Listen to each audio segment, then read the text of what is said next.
और दिल को गहराइयों तक छू जाने वाली। एक बार स्वर्ग में विचरण करते हुए कृष्ण और राधा एक दूसरे के सामने आ गए। विचलित से कृष्ण, प्रसन्नचित से राधा।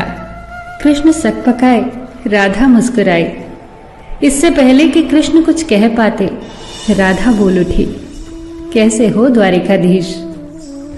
जो राधा उन्हें कान्हा कान्हा कहकर बुलाती थी, उसके मुख से द्वारिकाधीश का संबोधन कृष्ण को भीतर तक घायल कर गया।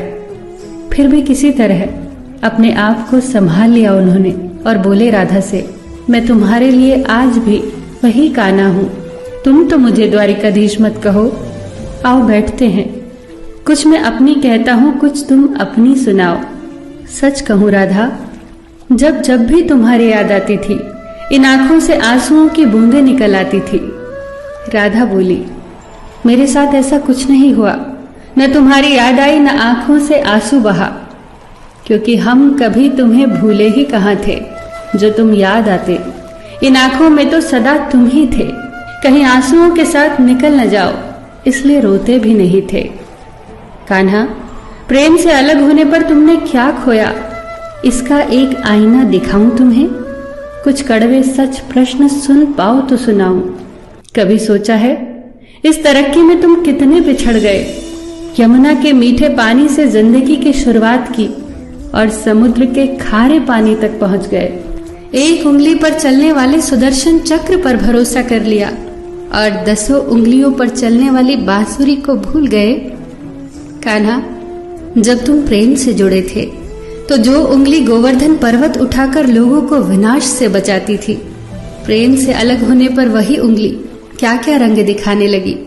सुदर्शन चक्र उठाकर विनाश के काम आने लगी। कान्हा और द्वारिकाधीश में क्या अंतर होता है बताऊं?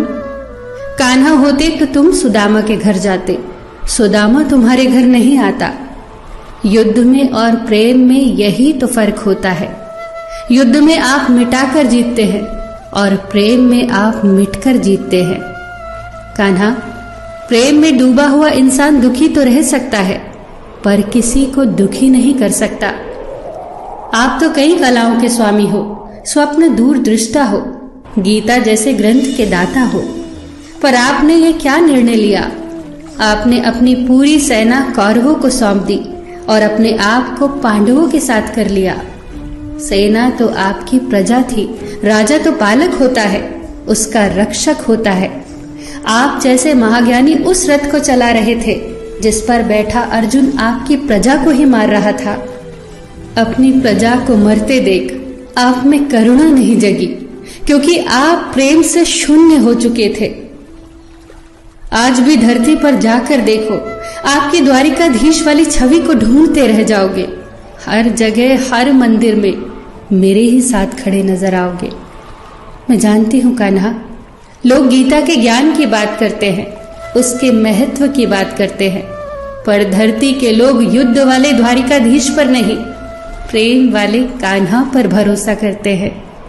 गीता में मेरा दूर दूर तक नाम नहीं है, पर आज भी लोग उसके समापन पर राधे राधे कहते हैं।